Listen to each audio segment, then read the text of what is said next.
Kolesterol adalah sejenis lemak yang dihasilkan oleh hati kita dan ia sangat penting untuk kegunaan sel dan pembentukan hormon-hormon dalam badan kita. Molekul kolesterol diangkut melalui darah dalam kapsul protein yang dikenali sebagai lipoprotein. Terdapat dua jenis kolesterol yang utama iaitu LDL dan HDL. LDL dikatakan kolesterol yang tidak baik sebab bila LDL terlalu banyak, ia akan melekat pada dinding saluran darah kita menyebabkan saluran darah menjadi sempit. Peningkatan LDL di dalam saluran darah kita dapat meningkatkan risiko serangan jantung dan strok.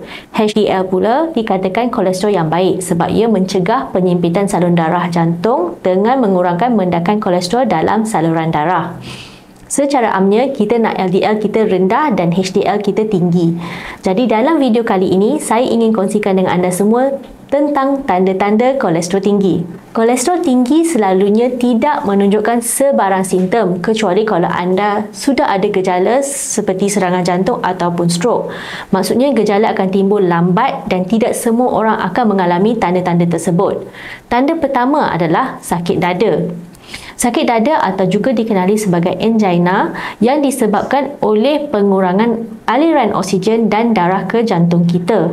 Selalunya penyempitan saluran darah ini disebabkan oleh pengumpulan sel-sel lemak atau plak yang menyebabkan satu kondisi yang dikenali sebagai atherosclerosis. Salah satu punca atherosclerosis adalah paras LDL yang tinggi.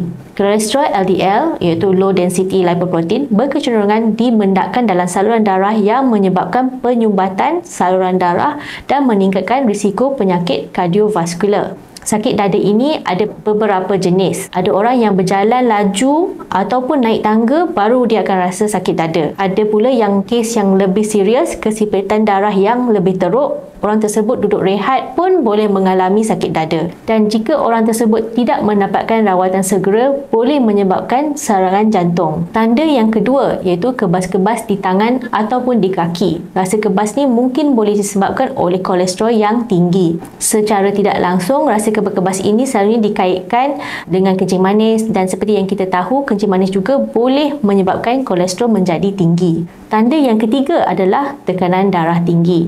Tekanan darah dan kolesterol sangat berkait rapat. Penyempitan dalam saluran darah dalam badan kita menyebabkan tekanan darah kita meningkat dan tanda yang keempat pula adalah xanthelasma. Xanthelasma pula adalah ketumbuhan kuning yang timbul keliling kawasan mata yang terdiri dari kolesterol deposit.